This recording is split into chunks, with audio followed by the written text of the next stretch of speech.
We may start our event today, which we decided to devote our meeting today to the anniversary of the United Nations organization, which had celebrated anniversary just recently in October, 75 years old of this organization. And we decided that it is a good moment to discuss how the United Nations emerged, how it was organized, what kind of obstacles were on the way to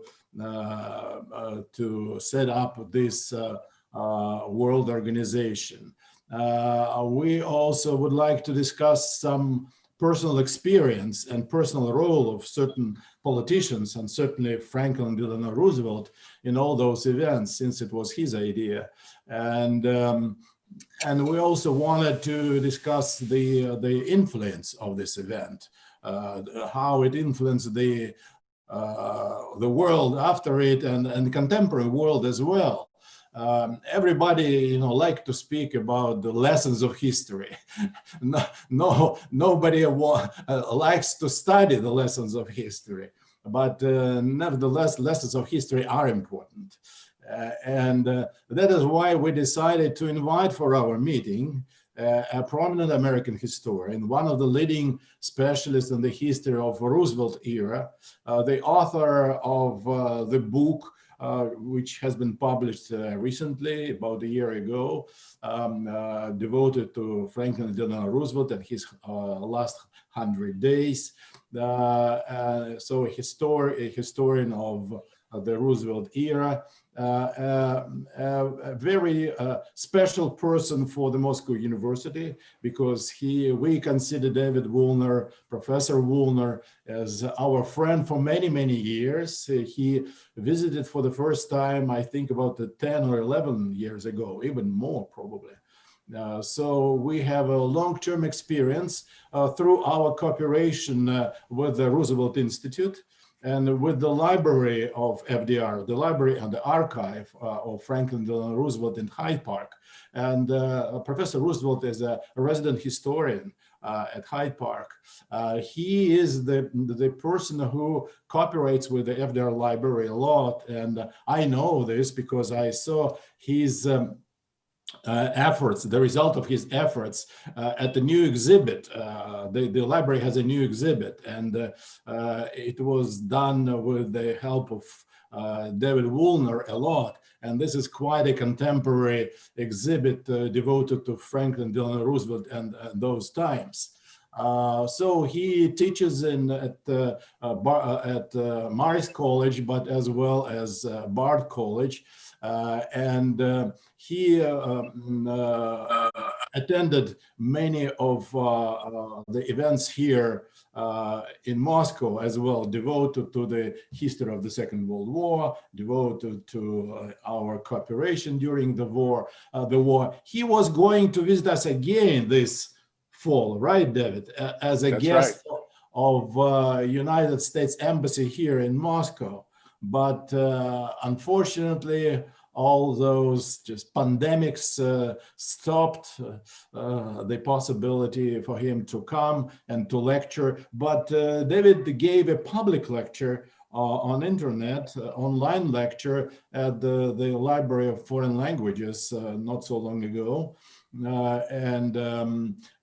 So it was at least just a partial compensation for his absence here in Moscow. But we're glad that contemporary technologies permit us to meet, permit us to say thank you, David, for your coming to our event and to speak on this important matter. I think we would ask Professor Woolner to speak for about an hour or 50 minutes. And then we will open floor for a discussion, for questions, even though we have quite a lot of people already, 71, my gosh. But nevertheless, we'll try to organize. I think I would ask my colleague, Professor Khrulyova, to follow the chat and the questions, and I will ask the participants to write the questions and to send it to chat so that Professor Khorleva can look through, and then we can organize this question since we have too many people. So that's everything I wanted to probably say at the beginning. Again, I'm very glad to see David. I'm very glad that we have this opportunity to discuss such an important historical event with his presence and with the presence of other people. Welcome, David, to Moscow State University. And please, I just give you the floor for your lecture. Well, thank you very much, Yuri. It's wonderful to be here, and thank you for inviting me. It's always a pleasure to be speaking to my Russian colleagues and my Russian students, whom I find always to ask the most interesting questions. I just wish I could be there in person, and we'll look forward to a time when we can resume our exchanges. And I really would love to come back to the Roosevelt Foundation for the Study of the United States and continue these lectures as we've done in the past, and maybe even teach a class again. So I thank you and thank MSU for inviting me to be here. Okay, I'm going to go ahead and share my screen now. So I do have some slides. All right, so today what I thought I would do is we're going to speak about FDR, the Russians, the founding of the United Nations, and actually, I'm going to speak a little bit about Eleanor Roosevelt too, because I think it's important to recognize the important role that she played, not only in sharing FDR's values, but in helping promote the values through the Universal Declaration of Human Rights, which was passed in 1948. As Yuri mentioned, I wrote a book recently called The Last 100 Days,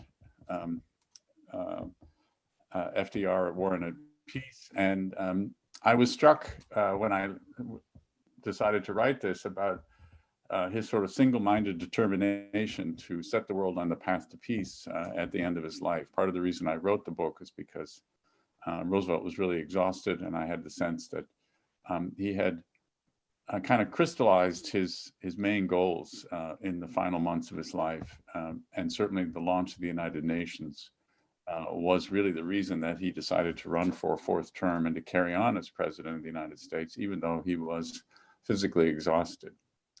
So we have a political partnership. I wanted to include Eleanor in this discussion because of the important role she plays in the UN in its early years. David, here is Vladimir joined us. Hi, David. Hi, Sorry to be late. That's all right. Good to see you. Now we have a real expert online. No. So I did want to say that it is very much a kind of a political partnership that we think about between Franklin and Eleanor Roosevelt. And those of you, for the students involved, Eleanor Roosevelt is a Roosevelt. She was the niece of the President of the United States, Theodore Roosevelt. She was born in 1884. She had a rather tragic childhood. She lost her father and her mother before she was the age of 12. And so when she when she married Franklin, her fifth cousin, a very distant cousin, but nevertheless, the two families knew each other and they were very famous families. In 1905, the President of the United States gave away the bride, Theodore Roosevelt, and there was a tremendous amount of publicity, not about the wedding, but about the fact that the president was walking Eleanor down the aisle. And at the end of the ceremony, Theodore Roosevelt famously slapped Franklin in the back and said, "Nothing like keeping the name in the family, Franklin." They also shared common experiences. Eleanor Roosevelt worked in the settlement houses on the Lower East Side of Manhattan. She did a lot of social work. And of course, Franklin Roosevelt was Assistant Secretary of the Navy in the First World War in the Wilson administration and was witness to the launch of the League of Nations at the end of the First World War. The other factor that's very important to keep in mind about Franklin Roosevelt is his disability. He was struck down by polio in 1921 and would never walk or stand again unaided for the rest of his life. And this is an important period, not only for Franklin, who went to Warm Springs and really founded a kind of rehabilitative center there for fellow sufferers from polio, but also for Eleanor Roosevelt, who developed her political skills in the 1920s, thanks in large part to efforts of FDR's principal political advisor, Louis Howe, who wanted to keep the name Roosevelt alive in the 20s. And while Franklin was kind of recovering and recuperating in Warm Springs, Eleanor began to really take on this public persona that would last for the rest of her life. Of course, as you know, FDR would be elected governor in 1928 and would be reelected in 1930. This placed him in an excellent position to run for the presidency in 1932. His health, by the way, was an issue in both the governor campaigns and in the presidential campaign, and he worked hard to try to portray an image of strength as a consequence. And then he successfully ran for president, as you know, and was nominated on the 4th of March, 1933. And the line that got the, and of course, he assumed office during the Great Depression. Does any one of our students want to guess where this photograph was taken? Anybody recognize where that is?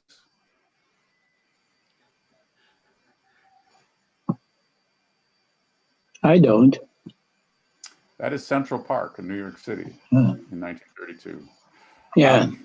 So he took office at a moment of great crisis, and he's famous for the line, "This nation, you know, the only thing we have to fear is fear itself. Nameless, unreasoning, unjustified terror, which paralyzes needed efforts to convert retreat into advance." That's the entire sentence. And you notice he mentions the word paralyzed, and I often think that he's lifting a paralyzed nation off its knees in this Great Depression, but he himself is paralyzed. And you can see here, I love this image of Roosevelt dragging Congress behind him in the first 100 days. It looks like leadership is really going to lead. And he's running, and you see these cartoons of FDR jumping over the Grand Canyon and running and so forth. But the reality was that this was the man who used a wheelchair every day of his life. Of course, he launched the New Deal, and the New Deal is going to play an important part in his thinking about the future of the world. And for those of you that are not so familiar with it, the New Deal really sort of established what we call the welfare state in the United States, the unemployment insurance, Social Security. Prior to Franklin Roosevelt's assumption of office, as William Lechtenberg famously said, the American people had very little contact with the federal government. The only time they really did so was when they went to the post office to buy a stamp. And Franklin Roosevelt, through the New Deal, would fundamentally change the relationship between the American people and their government through these programs, with the result that there's a kind of expectation in America, which is still there today, that the government has a responsibility to provide a kind of basic management of the economy. And what I always like to say about the New Deal is that what really Roosevelt was trying to do was make capitalism work for the average American. Eleanor Roosevelt, of course, was very much involved in these programs. Here she is meeting with officials and women from the Civil Works Administration in 1934 in West Virginia. She also promoted civil rights during FDR's tenure in office, sometimes getting out ahead of the president. And she was very sensitive, it has to be said, about the fact that he was an elected official. They really did work in many respects as a kind of partnership where she could say things and do things that perhaps he could not. And of course, she became a journalist and wrote a very famous column from 1936 to 1962 called My Day, where she would talk about her day, but also many political issues. So she was a woman who, through her activities, established herself as a political force in her own right. And as we'll see, would play an important role at the United Nations once Franklin Roosevelt died in 1945. We all know about the outbreak of the Second World War. No Russian needs to be reminded of what happened on the 1st of September 1939. And of course, the outbreak of the war is going to result in this unusual situation where the United States is certainly sympathetic with the Allies, with Britain and France, but where Roosevelt is tremendously constrained by US isolationism and the neutrality policies that were pursued by the US Congress. Ultimately, he was able to get an amendment to the neutrality laws in November of 1939, after the war actually started, which lifted the arms embargo portion and which also allowed the possibility that the United States could sell goods and munitions and commodities to belligerents on what was called a cash and carry policy, which is a very important part of the story that we think of when we think of World War II. We'll talk more about that in a minute. As you know, the war didn't go very well. France fell in June of 1940. Then the Battle of Britain was launched in the summer of 1940. And by the time we get to the fall of 1941, there's a lot of questions about whether or not Britain will be able to survive this onslaught.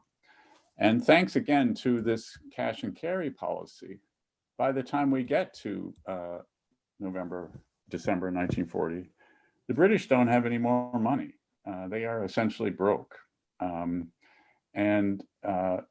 For Americans, and again, it's hard for young people today to realize this, but the United States may have had the largest economy in the world in 1939, 1940, but it had nothing like the military power that it has today. The British Empire really, and Great Britain was really, in a sense, played the role that the United States plays today, was sort of the world's policeman.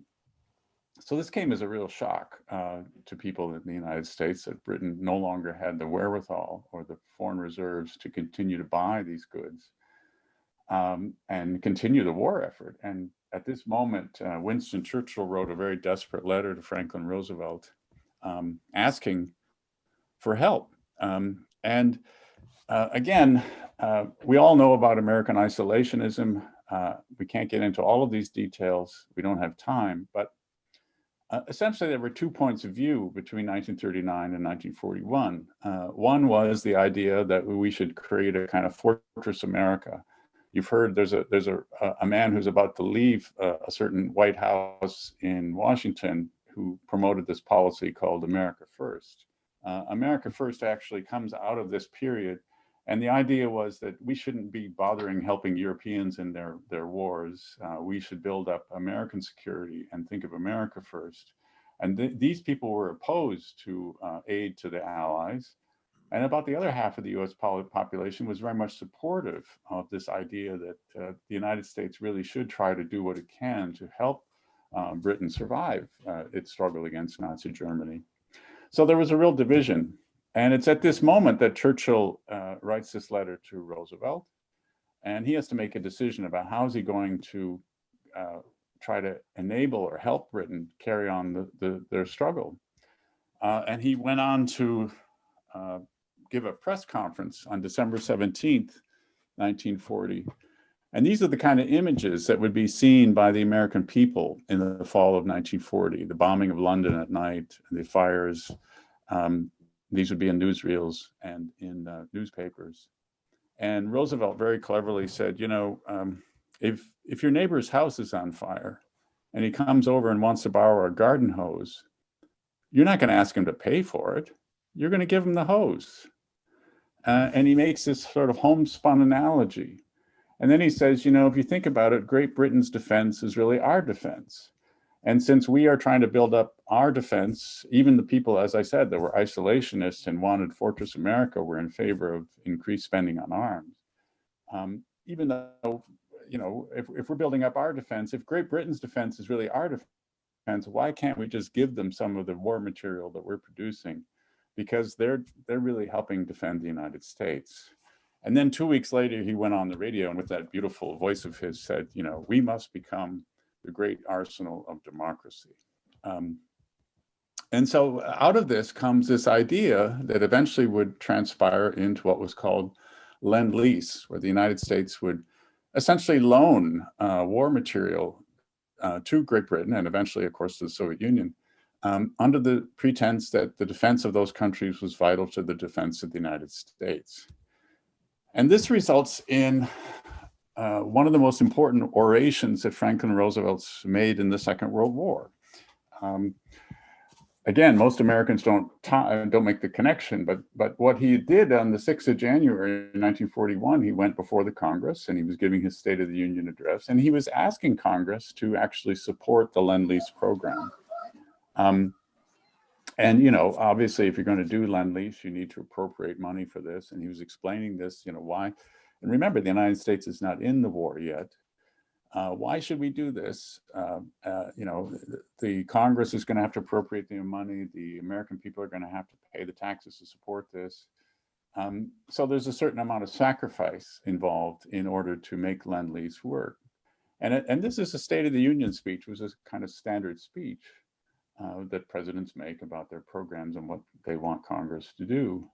But then at the end, he asked this rhetorical question: why should we do this? And then he turned and in his, again, in his wonderful oratory, said, well, in future days, which we seek to make secure, we should do this because we look forward to a world founded on 4 fundamental human freedoms. And then in that great voice, as I said, the first is freedom of speech, expression, everywhere in the world. The second, the freedom of every person to worship God in their own way, everywhere in the world. You know, and that wonderful turn of phrase that he has. And the American people are used to this. This is in their Constitution, freedom of speech and freedom of worship. But then he gets very, you know, kind of radical. And this goes back to this idea that I should have mentioned at the beginning, that the Second World War was linked to the Great Depression. The reason you had these extreme ideologies of fascism and Nazism in Germany and Italy and other parts of the world was because of the desperate situation that people found themselves in because of the world economic crisis that led to these extreme ideologies. And so for the Americans, the idea was that essentially the Second World War had economic causes. And if you wanted to prevent another war, you had to think about that.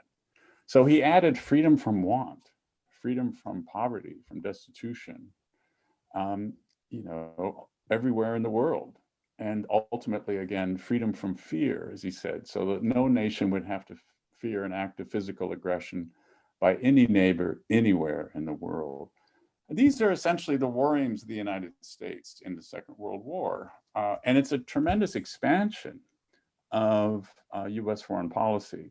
And so the great challenge, of course, that Roosevelt has is how do you convince the American people to embrace these values? Anyway, we would go on then on the 11th of March to pass the Lend-Lease Act. As you can see, the Soviet Union was second only to Great Britain in receiving aid from the United States. And then shortly thereafter, of course, we have never to forget Operation Barbarossa and the fact that essentially it was the Russians who had the responsibility to beat the German army in the Second World War. And because of my association with the Roosevelt Library, I thought I would include this slide. This is a memo from Roosevelt to Wayne Coy, who was the liaison officer with the Office of Emergency Management on the 2nd of August, 1941. And he's basically saying to Coy, you know, I was speaking to the cabinet, what the heck is going on with our aid to Russia? And there in the middle, he says, frankly, if I were a Russian, I'd feel like I'd been given a runaround in the United States. And then he goes on to explain what he wants done about the Lend-Lease aid. And at the bottom, at the very end, before he signs off, he says, step on it. So again, this gives you a sense of the emerging alliance and the emerging close relationship, not only between Britain and the United States, but also between Russia and the United States during the war. We then expand on, and I see the Atlantic Charter meeting of August 14th, 1941, is a kind of re-articulation or further detail of the Four Freedoms ideas. And included in the Atlantic Charter is the notion of improved labor standards and economic security for people all over the world, as well as ideas like self-determination. And then the final clause, the 8th clause, talking about the need to establish a international security organization once the war is over. And I think this is widely regarded as the sort of birth document of the United Nations. The first time that Roosevelt and Churchill had put down on paper the fact that they wanted to create a new institution like the League of Nations once the war was finished.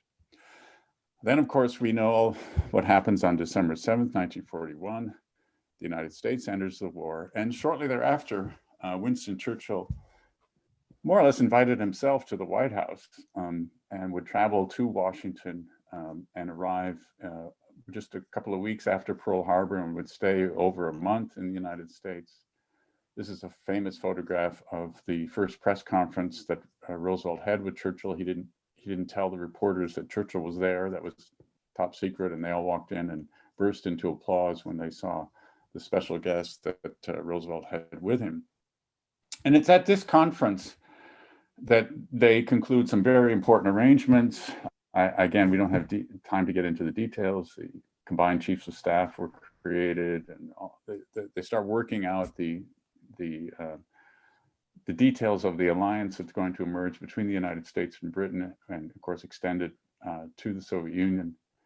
But it's at this conference that Roosevelt decides he wants to do what he can to draw the nations of the world together to make common cause against the Axis powers. And for Roosevelt, this would mean small countries like Costa Rica, right up to, you know, the big four: the United States, Soviet Union, China, and Great Britain.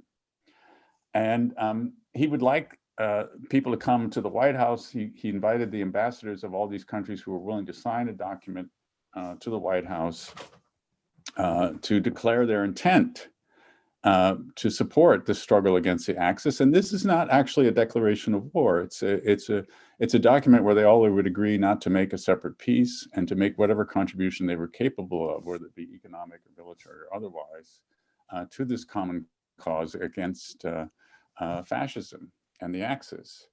And late at night, one night, Roosevelt finally decides the name that he wants to use for this document. And he actually wheeled himself late at night into the bedroom of Winston Churchill, who had just stepped out of the bath and was completely naked, and had been dictating a speech, and was so worked up about his speech that when his valet put all the towels, et cetera, around his boss while he was dictating to this male secretary, they all fell off, and he just continued to walk back and forth in the room after taking his bath, and was very worked up about this speech, which was going to be directed against the Vichy French. And when Roosevelt wheeled himself in, he said, "Oh, I'm sorry, Mr. Prime Minister." And Churchill famously said, "It's all right, Mr. President. The leader of His Majesty's government has nothing to hide from the President of the United States." And there is an actual document that I've seen at the Foreign Office proving that that actually did happen. And interesting enough, the name that Roosevelt comes up with is United Nations. And he wants these countries around the world to sign this declaration by United Nations. And he invites them to come to the White House to sign it on January 1, 1942. And this is a piece of White House stationery, again, taken from the Roosevelt Library. And this is Churchill's handwriting. And of course, Churchill has listed the big four: United States, China, Union of Soviet Socialist Republics, and United Kingdom of Great Britain and Northern Ireland at the top of this declaration, being the big four powers. And then underneath, you can see that Churchill has listed the various dominions: Canada, Australia, New Zealand, South Africa, and India. And Roosevelt, being the president who really can't stand British imperialism, says, "No bloody way." And he takes out his pencil and he says, "No, these should be down in alphabetical order." He puts it down like this. I think this, if there's any document from the Second World War that shows the difference between Churchill and Roosevelt over issues like colonialism, this is it. Well, then they go on to sign the Declaration of the United Nations on the 1st of January, 1942.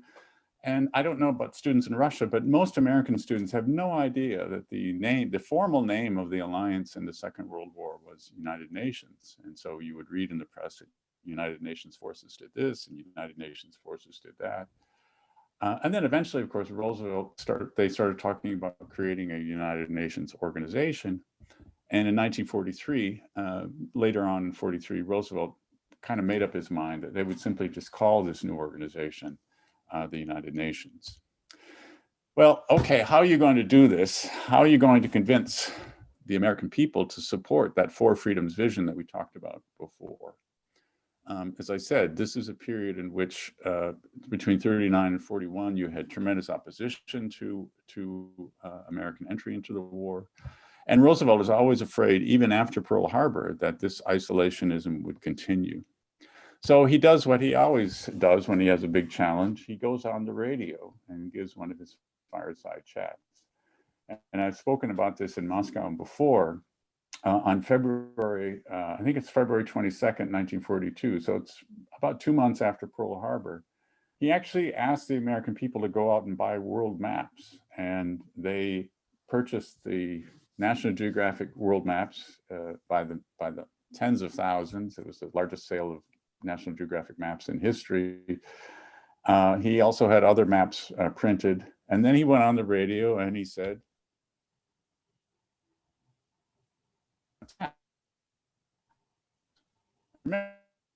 for the students, that we don't have internet, we don't even have television. Mobile television is a new technology.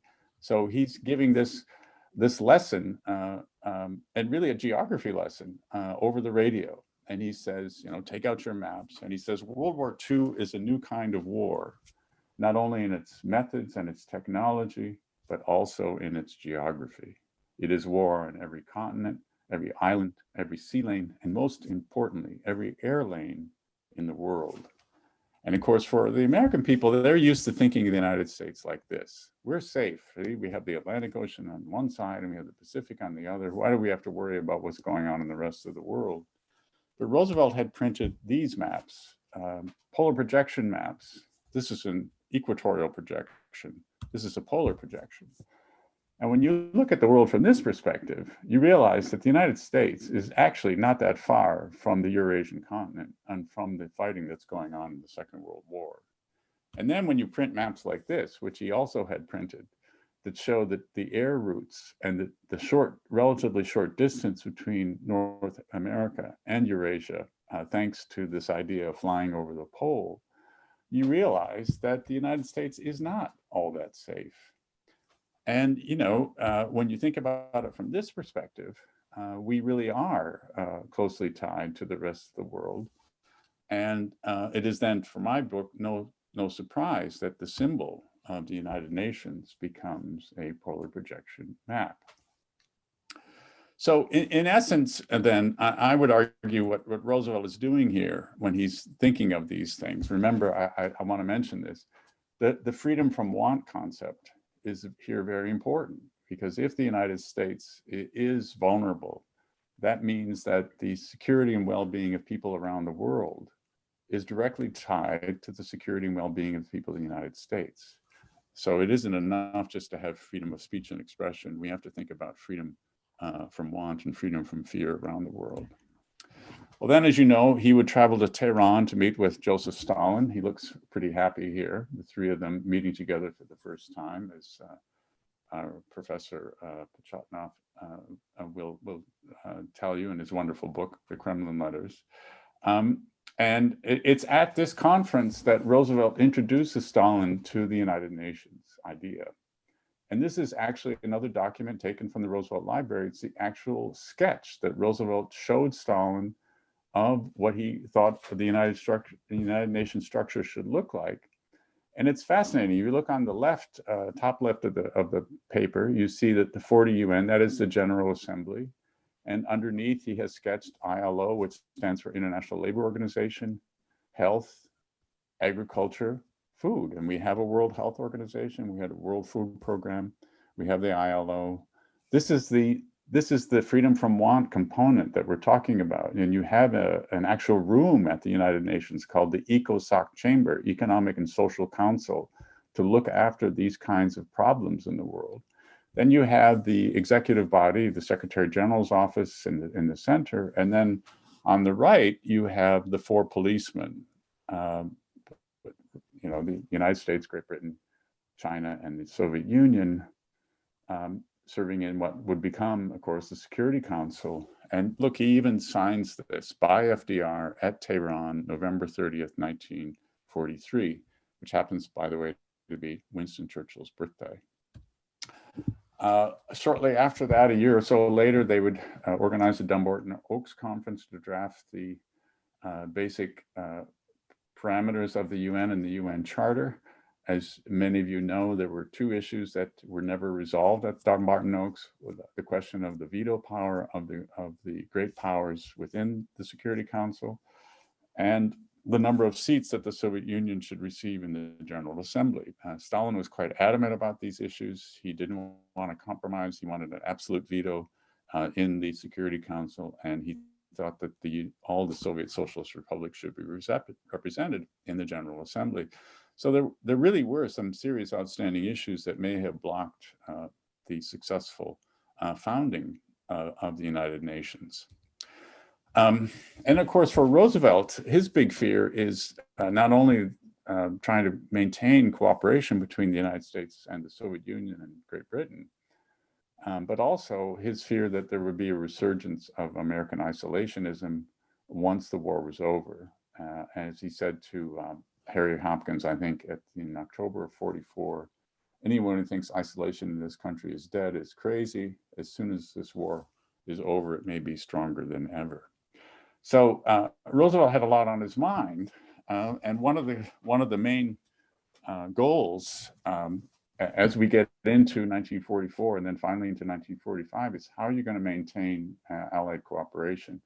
Here you have a poster again from the Roosevelt Library. They did a wonderful poster collection exhibit not long ago, and you know the Russian soldiers were tremendously popular in the United States because everyone knew that the Russians were fighting the Nazis. So there was a great deal of goodwill between the United States, the American people, and the Russian people during the war. But as far as the leadership is concerned, this poster on the right is announcing the creation of the Lublin Polish government that Stalin set up in July of 1944, in which he formally recognized on January 3rd, 1945. With the result that you have the United States and Great Britain recognizing the Polish government in exile in London, and Joseph Stalin recognizing the Lublin Polish government in Poland, which most Americans regarded as essentially a puppet government under Stalin. I think it's kind of interesting, and I just want to point this out, another document from the Roosevelt Library. It's just a document from December 1, 1942, because Roosevelt, of course, would receive a lot of criticism after the war as being soft on Russia and not standing up to Stalin. But I think it's important to remind ourselves that the view that we needed U.S.-Russian cooperation was widely shared, including by the military. And here you have a combined chiefs of staff memo saying, we need Russia not only as a powerful ally, we need it as a real friend and customer in the post-war world. And that's September 1, 1942. And that's a feeling, by the way, that continues right up to the end of the war. And then we also think that Churchill is this great Cold Warrior, and yet Churchill traveled off to Moscow. He was very concerned about what was happening in Greece. When he arrived in Russia, he passed this document over to Stalin. He famously called it his naughty document. And here what he says is, well, Romania should be 90% Russian, 10% British. Greece should be 90% British, 10% Russian. We can split Yugoslavia 50-50. We can split Hungary 50-50. Bulgaria can be 75% Russian, or 75% Russian, 25% British. So again, I think it's important to recognize here that the notion that Churchill is this great Cold Warrior is really kind of naive. Like Roosevelt, he recognized Soviet power as a reality. And in his effort to protect the Eastern Mediterranean and British influence in Greece, he basically saying to Stalin, look, if you want to more or less control Romania and have it as your sphere of influence, that's fine, but keep your hands off Greece. So this is the kind of incidents that are going on near the end of the war. And of course, there was a communist-led anti-Nazi movement in Greece during the Second World War, which was very much supported by the Allies. And at the end of the war, once the Nazis withdrew, the a provisional government was established that did not include any communists. And given that the insurgent was very important, the Communist Party that fought against the Nazis was very popular. There was a huge demonstration on the 3rd of December 1944 in Athens, demanding that communists be represented in this provisional government. And Greek soldiers and British troops fired on this crowd, killed 48 people, and it wasn't long, you have a British actual intervention in Greece to fight the communists. And again, I think this is really, really important because by the time we get to the end of 1944, in the American press, they're not just writing about their concerns about Soviet potential domination of Poland, which was a particularly difficult issue in the United States. But also in the same paragraph, they would say British imperialism, look what the British are doing in Greece. And columnists were raising questions about what it exactly is, are we fighting for? Are we adhering to the principles articulated in the Atlantic Charter when we're supporting these types of activities? So Roosevelt faced a great deal of challenge at the end of 1944 when he went back to Hyde Park. This is his home in Springwood, which Vladimir and Yuri have visited on a number of occasions, and which I would recommend all your students come and visit at least once in your life. A very peaceful scene at Christmas time. And of course, this is also the month where Roosevelt had to face the Ardennes offensive, surprise offensive in Western Europe, launched by Hitler in December 44. So when you add up the dissension among the Allies over questions like Poland or the British intervention in Greece, and which is, being reported in the press, Roosevelt in his State of the Union address in January 6, 1945, before Yalta, really is kind of warning the American people. The nearer we come to vanquishing our enemies, the more we inevitably become conscious of the differences among the victors. So he really has his hands full when he travels off to Yalta to meet Stalin. And of course, remember, the war is not over yet. They still have to defeat Nazi Germany. The war in Japan is looming large. The Americans are desperate to have a Soviet declaration of war against Japan for a host of reasons, which we can talk about later. And of course, this is the moment at which there's a real showdown over the United Nations, and Roosevelt manages to convince Stalin to agree to what the Americans proposed, which was a kind of limited veto in the Security Council. This allows a small country, or any country, frankly, to raise an issue for discussion in the Security Council. So any issue can be raised, including issues against the United States or against the Soviet Union.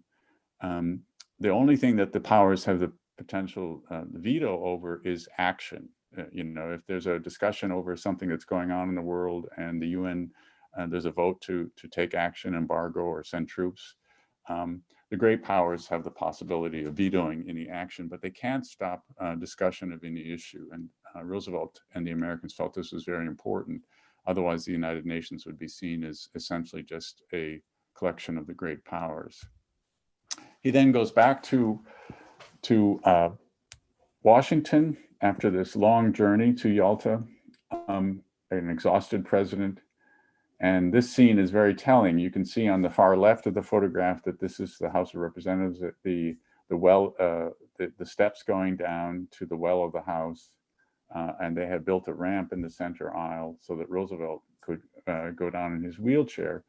And this is really the first time in his public career that he allowed himself to be wheeled down in front of everyone, standing ovation, cheering, honestly admitting, as his wife said, looking on from the gallery, you see, I am a crippled man. And he apologized for his sitting posture, but said it's much easier for me to sit rather than stand with 10 pounds of steel strapped to my legs.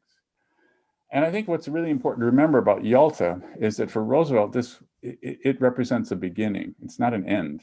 There's a tendency in the United States to almost see it as a kind of end of the war conference. For Roosevelt, it was the beginning of the future. And I think he was looking forward to the possibility of continuing to work with Stalin and Churchill and trying to ameliorate some of those issues, like Soviet domination of Eastern Europe, going forward in the future.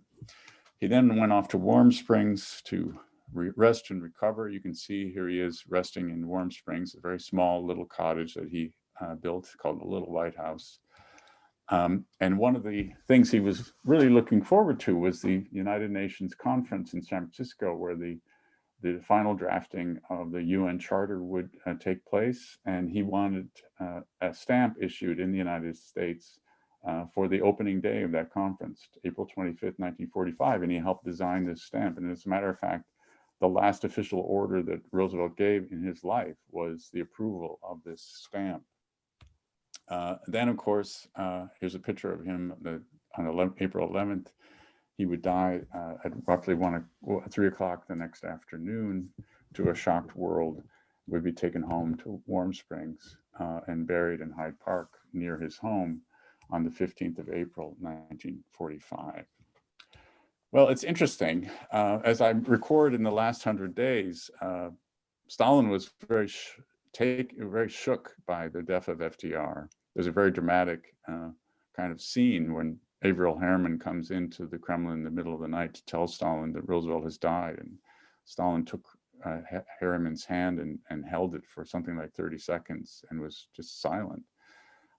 He also, there had been an issue about whether or not the Foreign Secretary Molotov would travel to San Francisco, and Stalin had recently pulled out Molotov from that gathering, which really upset Roosevelt. And at that meeting with Harriman, Stalin said that Roosevelt's cause must go on, and he agreed to send Harriman to the San Francisco conference for the final drafting of the UN Charter, which was signed in June of 1945. So Roosevelt's dream of setting up the United Nations was essentially a success, but of course there's going to be many, many challenges going forward. And one of the interesting things about this story is, of course, that Harry Truman decides to appoint Eleanor Roosevelt as one of the first US delegates to the United Nations. And she eventually goes on to serve as the chairman of the Human Rights Commission. We can talk a little bit more about this in a moment. She recognized, and she said quite publicly, that she thought the United Nations was critically important, that she knew her husband had placed a great deal of importance in the establishment of the organization, so she felt a great sense of responsibility by the fact that Truman had appointed her to this role. And then she, of course, would go on to chair this commission, which drafted the Universal Declaration of Human Rights, which I will say a little bit more about probably during the question period. But the wisdom, the political wisdom of Eleanor Roosevelt is very apparent here, because there were three ideas. There were covenants that were going to be drafted on specific social issues and so forth with respect to human rights. But she recognized that any kind of legally binding document would take years and years and years to be formulated and voted upon and agreed upon. And so she pushed the idea of a non-binding declaration. Again, you think about Roosevelt's Declaration of the United Nations, Roosevelt's Atlantic Charter, the Four Freedoms. These are inspirational documents. These are documents that sort of set the aspirations that people are hoping to achieve. And the fact that it was non-binding made it possible for the world to negotiate this really rather extraordinary document, which she called the Magna Carta for all mankind, which spelled out the basic rights, which included not only individual rights, but thanks to the Soviet Union and other countries, social rights and community responsibilities that people and governments around the world had. So it is, in a sense, linking those values that we talked about of the Second World War that Roosevelt had articulated, that Franklin Roosevelt had articulated, to the exercise and activities of the United Nations. Very, very important document and achievement. Eleanor would go on to continue to promote the United Nations. There's a great hope for peace and promotion of international cooperation. She famously visited Soviet Union in 1957. I love this photograph. That's her leaving for the trip to Russia in 1957. The Roosevelts are very unpretentious people. There she is carrying her own bag, walking by herself in LaGuardia Airport. Here she is at visiting Moscow during that trip. When she died, I mean, given her stature, this photograph is extraordinary. She was buried next to her husband in Hyde Park. And just look at this photograph. I mean, you have President Kennedy, future President Johnson, President Eisenhower, President Truman, 4 presidents in attendance at the burial of this former First Lady of the United States. I think it speaks volumes about her stature in the world. In essence, then, to sort of conclude, what I see is the goal of Eleanor and Franklin Roosevelt is, and particularly Franklin, is this idea of kind of weaving together the institutional structure and the values that would incorporate this, what we might think of as this kind of Atlantic Charter ideology into a multilateral world after the war. When we look back at the war, we can see how the Roosevelt administration planners backed up FDR's inspirational statements and ideology with concrete plans and institutions like the Bretton Woods Accords, the creation of the United Nations, ultimately the Nuremberg Charters, to try to, what we might think of as entrenching the Atlantic Charter ideology on a multilateral basis. And these agreements and mechanisms essentially constrained the members of these organizations, the member states, including the United States, while in some ironic way, clearing the path for the projection of US power and influence in the world at the same time. We can talk more about this in the Q&A.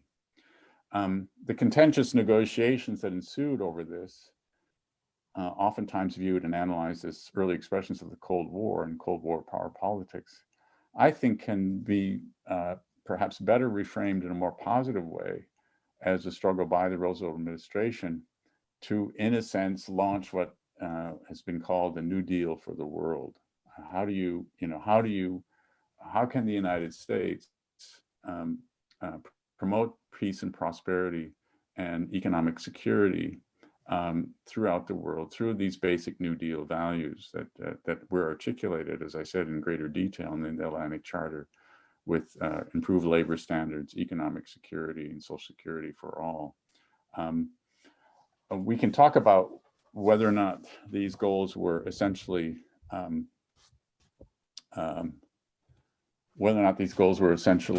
commercial in nature, or whether they were altruistic in nature. I think essentially they were a combination of both. But when you think about these two rather remarkable individuals, and here they are sitting on the bench in Hyde Park overlooking the Hudson River at their estate, and the values that they projected, and the tremendous political and moral influence they had in the mid-20th century, they really are it's really an extraordinary partnership and an extraordinary vision that they were able to articulate for the future, which I think, generally speaking, can be seen as something that did strive to try to promote the betterment of people right around the world. So I'll stop there then, and we can open it up for questions and comments. Oh, thank you, David. Thank you. Well, we have quite a few questions already. I think I will use the privilege and ask my question first. I would like to ask you about economic cooperation, US-Soviet economic cooperation, and some projects of, if there were any, projects of FDR to help the Soviet Union to recover after the war. Well, as you know, I'm carrying out my research on American-Soviet Lend-Lease cooperation, and I'm extremely grateful to you for granting me an opportunity to do my research at the Roosevelt Center. And I was really stunned with the amount of this aid, diversity of this aid, and Roosevelt's personal involvement in this cooperation. Very, very well, I read the letters. I told you about the correspondence of my grandfather with Roosevelt. And so I could feel this emotional involvement and the warmth of the president. So did Roosevelt plan a large-scale aid program for the Soviet Union after the war? And so actually, we've got some other questions. Well, not the same, asking not the same question, but just if Roosevelt hadn't died in April 1945, what the world would be? Would have he been involved in the Cold War or not? What do you think? Yeah, these are very good questions. And I absolutely agree with you that Roosevelt was very emotionally invested in aid to the Soviet Union. He actually, as you know from your research, circumvented Congress, especially early on. I mean, he was absolutely determined that the money was going to be appropriated and directed towards aiding the Soviet Union. And much like the case, and it's not been written about, but much like the case with Great Britain, really stretched the powers of the presidency to make sure that that aid went out, particularly in the early months of the war when the Soviet Union was suffering under the initial Nazi attack. So to my mind, there's no question that he was very supportive of the idea of supporting the Soviet Union. And again, for American students and maybe a bit less so for British students, you know, and I've written about this in the book, in some respects, Roosevelt's relationship with Great Britain was actually more complex than his relationship with the Soviet Union. It wasn't difficult, you know, with between 20 and 25 million dead, with more soldiers dying in the battle for Stalingrad than the entire casualties of Britain and the United States in the Second World War.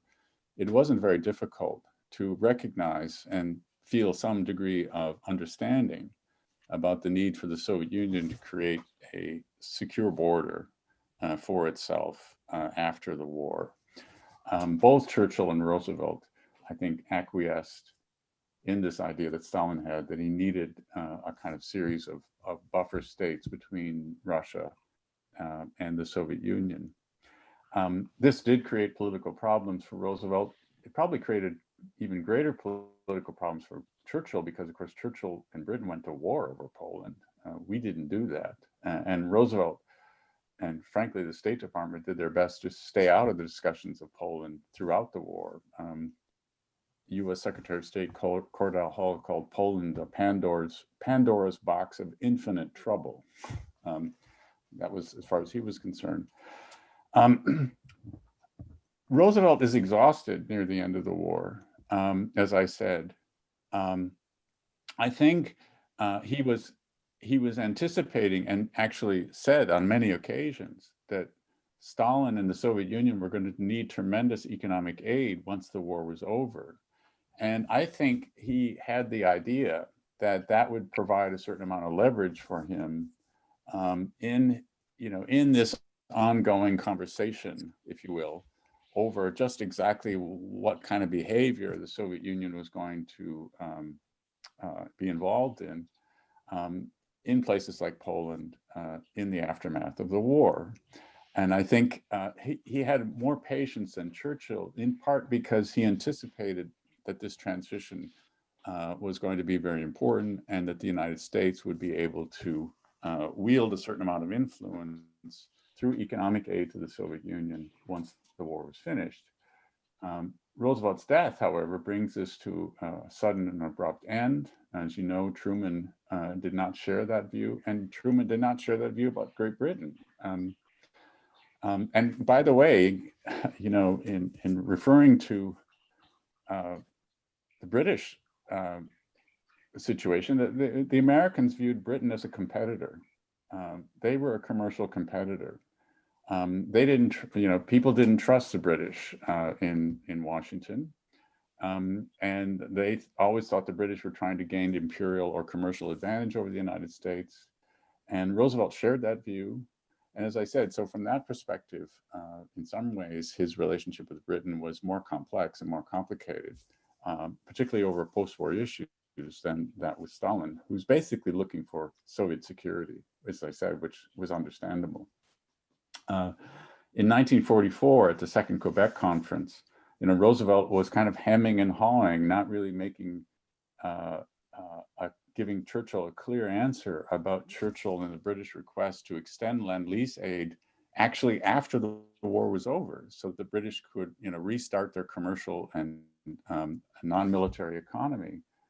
And, there was a lot of opposition to that in Congress and in the halls of the US government. And Roosevelt was not really giving Churchill a straight answer. And Churchill, Roosevelt had his little Scottish terrier named Fala that traveled around with him. And Churchill, in great frustration, said, "What do I have to do? Get on my knees and beg like Fala?"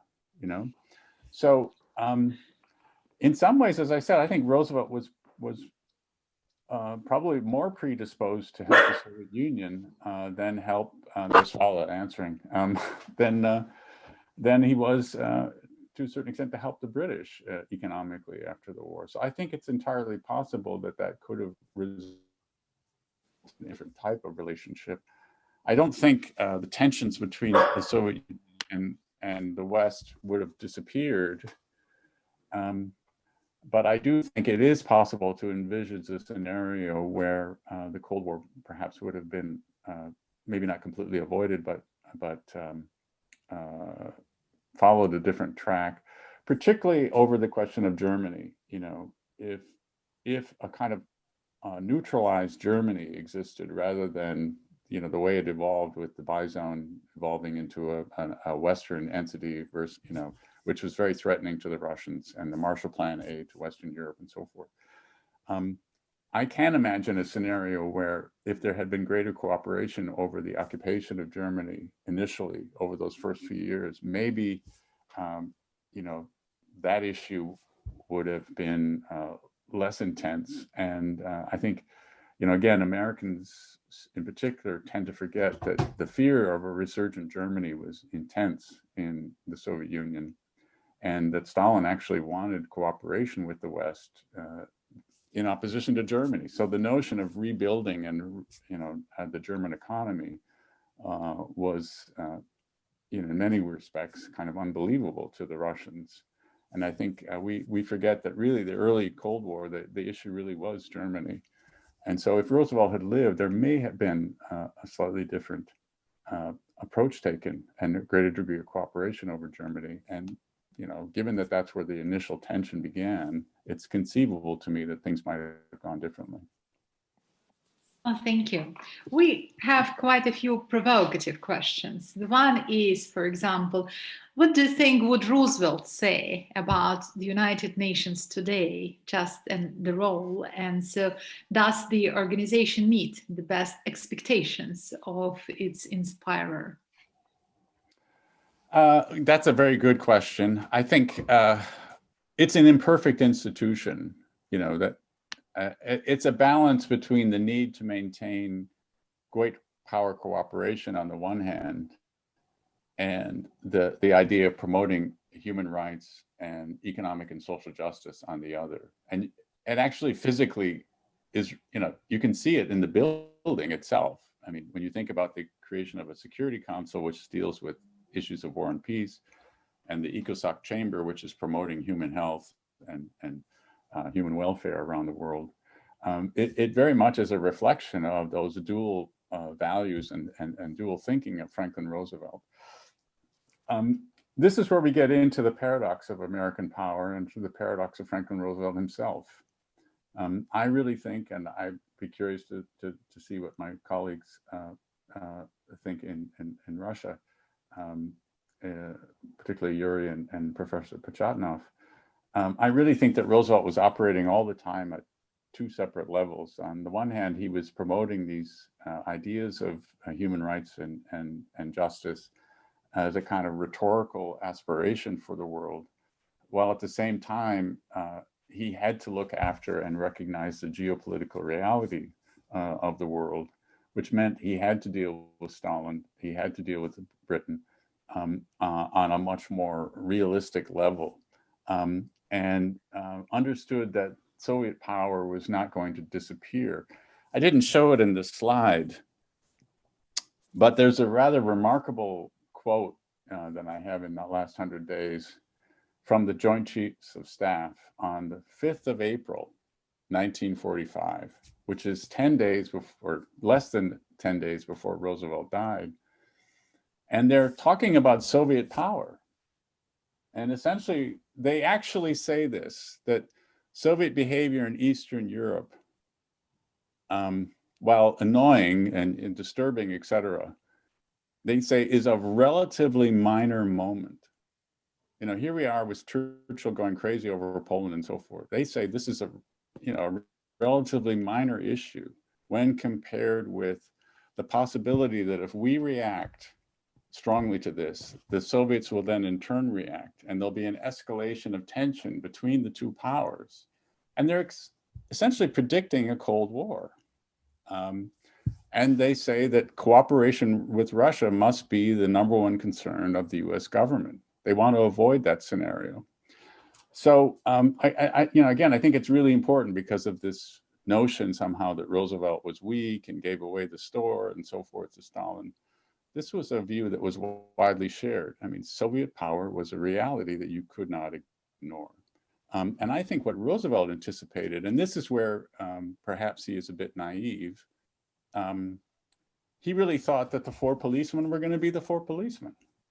They were going to do, that was their job. And he had ideas of creating a United Nations Air Force, and he favored this idea of international disarmament, so that it would really just be the 5 permanent members of the Security Council, although probably he wouldn't have included France if he could help it, that would possess the weapons to maintain the peace. And he even expected Britain and the Soviet Union to cooperate in Europe, because the biggest threat to peace, as far as that generation was concerned, was a resurgent Germany.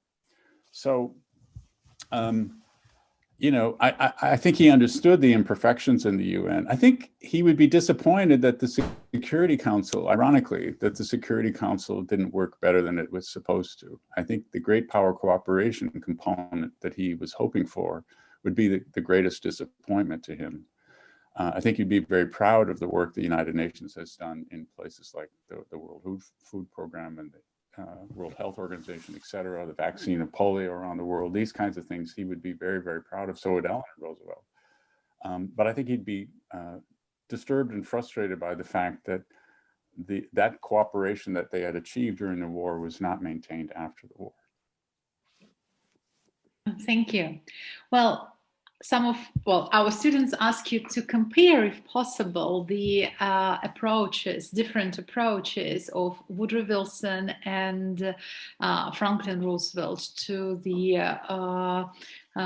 US leading role in the international relations. As far as I can understand, it's just the League of Nations, the plan of Woodrow Wilson, and United Nations plan of Roosevelt. Yeah, I think Roosevelt did not take part in the creation of the League of Nations. He was obviously witness to all of these things. He actually rode the ship back with Wilson coming back from Paris. So they did actually meet. There's a photograph of the two of them. We don't know whether they ever talked about the creation of the League. But Roosevelt recognized, because of his experience, the failures of the League. There's a wonderful document written by his naval aide, whose name was Wilson Brown. Roosevelt got tired after, he would go on these fishing expeditions, and I think it was the USS Augusta, the battleship, he would go off and sail off, he was in the Pacific when the Italians invaded Ethiopia. And there was really no one on board the ship except the naval aide and the president of any consequence. And all of these telegrams were coming in. And Roosevelt was isolated. He was by himself. And Brown said, it was a first-class education for the president in the failure of the League, because he had time to think about it. He was watching all of this. He was recognizing how ineffectual the League was about this case of international aggression. So I think he learned a lot of lessons, both from that experience, from witnessing the failures of the League, from witnessing the failures of Woodrow Wilson to get the Senate to ratify the League. And from that experience, he made sure, for example, that he included significant Republican Party representation. He would bring isolationists into, like Arthur Vandenberg, into the conversations about the creation of the United Nations. It was a much more bipartisan effort. He involved people who initially were isolationists and opposed to this idea, and really converted them into believing that international cooperation was vital and that the United States had to play a leading role. So I think Wilson was a very arrogant man. It took to his own counsel. Roosevelt obviously had tremendous confidence in himself, but he also was open to the idea of discussion and conversation, and not threatened by including other people in these conversations. Whereas Wilson pretty much drafted all of this business himself, did not include a wide representation in the creation of the League, and refused to compromise when the Senate asked legitimate questions about questions of American sovereignty. What would these responsibilities be? And can you give me any guarantee? I mean, one of the reasons that Roosevelt favored, and this goes back to the imperfection of the UN, one of the reasons he favored the veto power was not just because he needed Stalin to agree, but because he needed the US Senate to agree. They wouldn't want to be dragged into a war that they felt was not in America's interest. And so, the idea that they were going to join this international organization meant that, we had to have the power to stay out of something if we felt that it was necessary to do so. So again, there's a lot of political realism. And actually, Eleanor Roosevelt, too, possessed that political realism, in saying we don't need a binding document. We need a declaration that will set out what are these human rights. It's very much in that Roosevelt tradition of these are aspirational. It was very interesting in the last 100 days. I think my friend Yuri and Vladimir will chuckle at this. In the last 100 days, in that period that I was talking about, when all of a sudden the press is saying, what are the British doing in Greece? What are the Russians doing in Poland? What kind of war are we fighting here? Why are we doing this? What's this got to do with the Atlantic Charter? I thought there was going to be self-determination for all peoples according to the Charter and so forth. And well, right in the middle of that period, news broke that the Atlantic Charter was never signed. It was not a signed document. And this created this kind of fury of activity in the press for a couple of days. Well, does that mean the Atlantic Charter is not valid? Does it not have any weight whatsoever? And Roosevelt finally decided he had to answer this. And he actually, and only Roosevelt could say this and not be laughed at. He said it's an aspirational document, kind of like the 14 points or the 10 commandments, these are the goals that we aspire to. We understand that it's difficult to reach these goals, but these are the goals that we aspire to. By the way, in the same press conference after his fourth election, he characterized himself as a little left of center politician.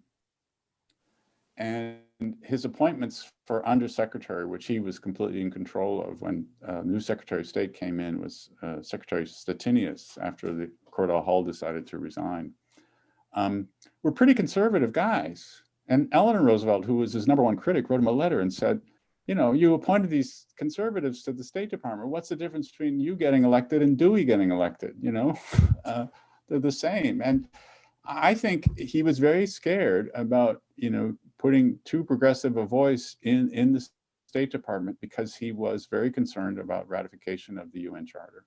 And as I said, he characterizes himself as, because people were asking, what is your foreign policy? What is going on here? Why are these things happening? And he basically said, calm down. My foreign policy is well established. You know what it is. And as far as my political leanings are, I'm a little left of center, very sort of calm, middle of the road sort of approach. I think he was trying to calm down the political environment at this critical moment in the war. Oh, thank you. David, we have a few colleagues from other Russian universities who have joined us. And one of the questions is from a colleague from Vladimir University. So she asks, how did Roosevelt's position change in relation to the United States and Stalin during the war period? So what were the changes? Well, you know, the relationship between the United States and Stalin is interesting. I mean, when you have, you know, if you can sort of imagine the scene, well, only Russians can imagine the scene, and you know, I always take a moment to notice the steel girders when I'm driving in from the airport at the furthest advance of the German army going into Russia, and I think all Americans should see that. You know, it's a visceral experience for Russian families, what happened in the Second World War. So if you can imagine the scene of Anthony Eden visiting Stalin in early December to talk about, try to formalize a relationship between Britain and the Soviet Union in terms of how the British are going to support and provide the Russia with aid. And then 2 days later comes Pearl Harbor. And Stalin being a rather remarkable figure, you know, you would think that during those early conversations, he would be quite content to just take the aid and not talk about the end of the war. But having experienced, you know, the 1918 intervention and so forth after World War I, during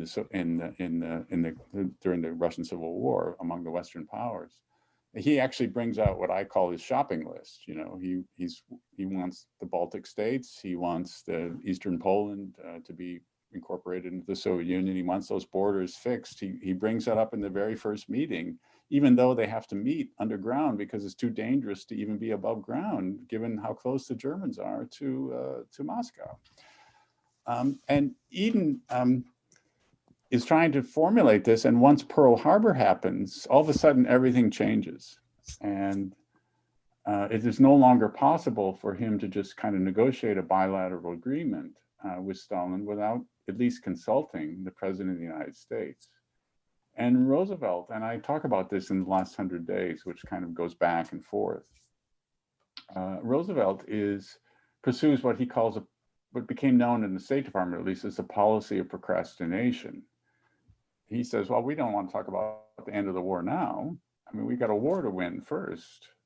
You know, we can't, the British, it's interesting, the British nevertheless have to go ahead and negotiate this bilateral understanding with the Soviet Union, which they go ahead and do. And it takes some 6 months to incorporate that agreement. And they do so in a sense outside of the bounds of the United States. But I think that this is kind of an interesting example of how Roosevelt expected that, you know, the US would be in a stronger position to discuss these issues after the war or at the end of the war when we had built up our forces and so forth. And Roosevelt, you know, maybe he didn't really recognize or think about the fact that the Soviet Union might be in the same position. In other words, Stalin was able to achieve the goals that he sought in Eastern Europe by virtue of the fact that the Soviet Union had also increased enormously in power over these years. And so the policy of procrastination, in a sense, didn't work because by the time we got around to discussing these issues, the Soviet Union actually occupied much of this territory and was a far stronger nation state than had been the case in 1941. So again, the question, remind me the essence of the question. The changes. The changes, yes, changes. of So, the so attitudes, yes. I think, you know, so Roosevelt, you know, on the 26th or 23rd of March, 1945, probably the most extraordinary interview that Roosevelt ever gave, he gave to a New York Times reporter named Anne O'Hare McCormick. And I've looked at her papers in the New York Public Library. And he just talks about his whole career as president. And he talks about the first, you know, what he had to do in the New Deal and everything else. And then when he gets to the Second World War, he basically says that the German attack on the Soviet Union provided an opportunity. It provided an opportunity to draw the Soviet Union into the international community. And we may find Soviet behavior, he used the word repugnant and difficult, but it was vitally important to actually use the war as an opportunity to get them into the family of nations. And that's why he desperately wanted the UN conference to take place before the war was over. he saw that was one of the big lessons of Wilson. That Wilson didn't negotiate these things. You know, he negotiated them after the war. That was a mistake. We had to use this wartime collaboration, which was difficult, but we used it as an opportunity to bring them into the family of nations because, again, as I said, I think through economic aid, through continued cooperation, he thought that Soviet communism would eventually ameliorate into kind of a Western European social democracy over time. Maybe that was naive, but you know, that was his hope, right? Through time, these things would change. So I think that was his expectation. And unfortunately, you know, he really didn't have a lot of cards to play by the time he got to the spring of 1945. Stalin really held the real estate. Stalin was enormously powerful. And as I said, the chiefs of staff and everybody else recognized this. But what Roosevelt felt was really vitally important was to keep that cooperation going and see the Soviet Union involved in the creation of the United Nations, which he was successful in doing. I mean, he did die before this was finalized, but it did happen. They didn't pull out. So from that perspective, I think that his view, he was very consistent in that sense that he felt that it was critically important to maintain cooperation between the United States and the Soviet Union. And let's not forget, he reached out to the Soviet Union in 1933 with the recognition agreement. So he didn't have that fear of communism that a lot of his contemporaries had. And this made it possible for him to think about cooperation in a more rational way. Oh, thank you. We have a question from Dmitry Kitaev, whom you know quite well because he worked at the Roosevelt Institute. And I think I will ask Dmitry just to ask his question himself. Yes, thanks. Thank you, Irina Yulyna. David, I have a question. In your book, The Last 100 Days, you pointed that the most important FDR's goal at Yalta was to enlist the support of Stalin and Churchill in creating the UN on his own terms. So Roosevelt was willing to, to compromise. And in your opinion, who won Yalta? Who had benefited more from the creation of the United Nations? Thank you. Well, I mean, the Americans thought they had won at Yalta. They were enormously happy. What's his name? Admiral Leahy said it was worth, getting Stalin to agree to declare war on Japan within 3 months after the defeat of Nazi Germany was worth the entire trip to Yalta. Stalin had been, if you look at the book, I quote the absolutely adamant position that Stalin had taken over the veto with conversations in the State Department between the Soviet ambassador to the UN, to the United States, and Pozvolsky, the chief designer of the UN within the State Department. We're not going to compromise on this. Forget it. There's going to be no possibility. So the sudden and rather abrupt shift on Stalin's part, the willingness to accept the American formula for the veto and to reduce the request for 16 seats down to 3, with the Ukraine and Belarus, where the vast majority of Russian civilians by the millions had been killed, was widely regarded as a real compromise and a great success on the part of the Americans. There was a kind of quid pro quo. It's kind of obvious when you read the Yalta Accords that Stalin was essentially very uncompromising on the question of Poland. And Poland becomes the dominant issue throughout the entire Yalta conversations, which, by the way, nobody expected in the American delegation.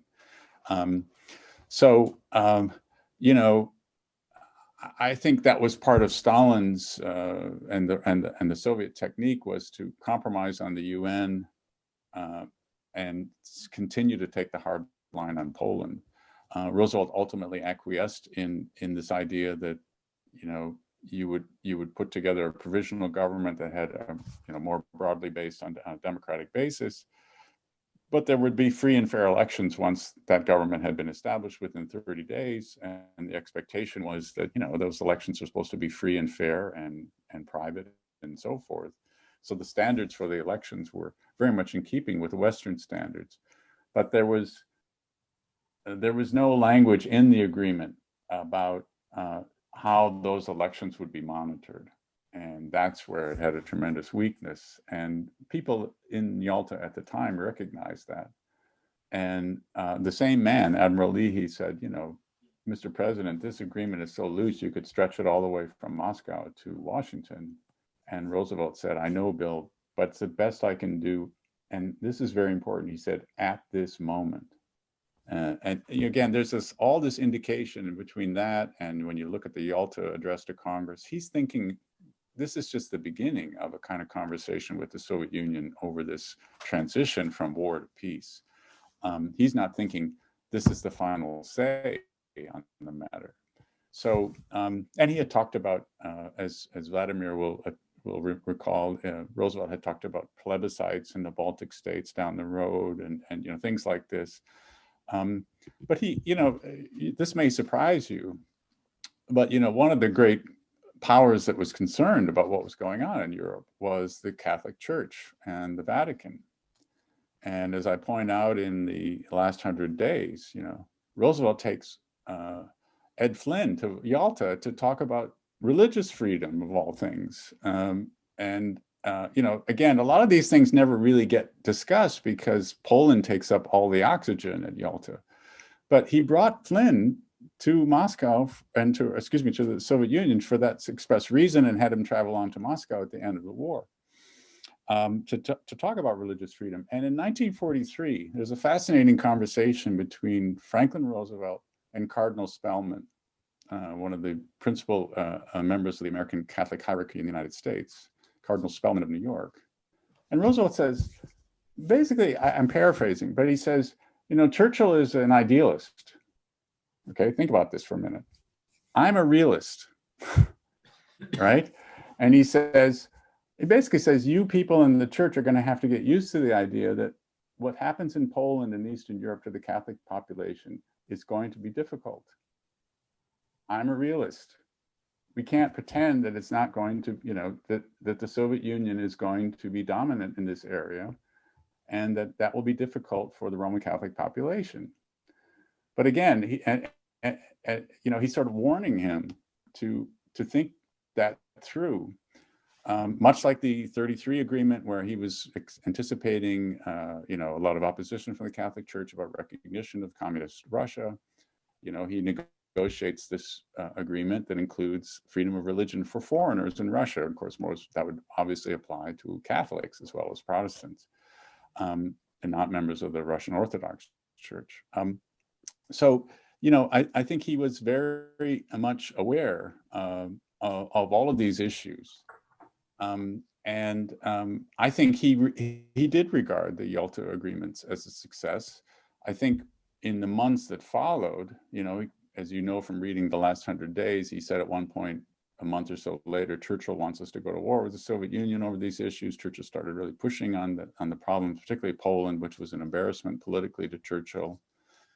But Roosevelt eventually does get fed up with Stalin and is very frustrated by the carrying through of what was agreed to at Yalta. I mean, there is no provisional government that is ever set up that the Americans and the British can recognize and send representatives to oversee those elections, because Stalin kept stalling on this issue. And that does eventually begin to really frustrate Roosevelt, as you know from reading the book. But his initial reaction was one that this was a success, and it's the beginning of a building block for the future, as he said famously in his Yalta address. Thank you, David. Well, there is a much maybe easier or just cuter question, I believe, nicer question, whether ever Roosevelt considered himself being a Secretary General of the United Nations, or what kind of requirements did he keep in mind for this position? So, what requirements, personal requirements, the person must have for the position?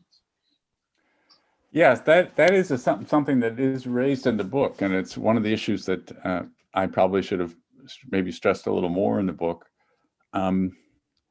Roosevelt really was exhausted, and I think the ambivalence he had about running for president in 1944 is sincere. I don't think he often referred to himself privately to his cousin Daisy Suckley, who was in some respects, though, there were only a handful of people that Roosevelt would really kind of relax with and let his hair down and be himself.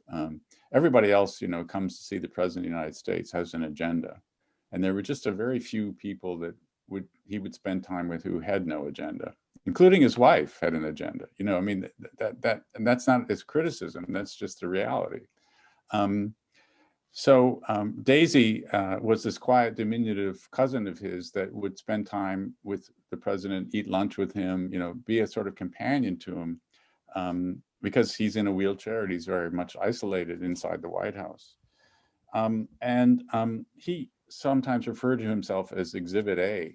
I'm tired of being Exhibit A. I don't want to be president anymore. So he was very ambivalent, I think, about this decision to run for the office in 1944. And I think, because of that, he, as I said in the book, he is absolutely focused on, what are his main goals. And the one is the United Nations. And I think he actually talked to Daisy about retiring. I mean, that would be pretty extraordinary for a president to actually resign and retire. But one idea that was floated around, and it doesn't get a great deal of conversation, but there are very few references to it, was that maybe he would become the first Secretary General of the United Nations. The other thing that's fascinating is that he told Henry Morgenthau, who was the last cabinet official to see him before he died. Morgenthau was traveling from Florida back to New York and stopped in Warm Springs to have drinks and dinner with Roosevelt on April 11th. So that's the eve before he died the next day. And he told Morgenthau that he was looking forward to going to the San Francisco conference. And I don't know, perhaps it was because of the ovation he received in Congress at the Yalta address, but he actually specifically said, I'm going to address them in my wheelchair.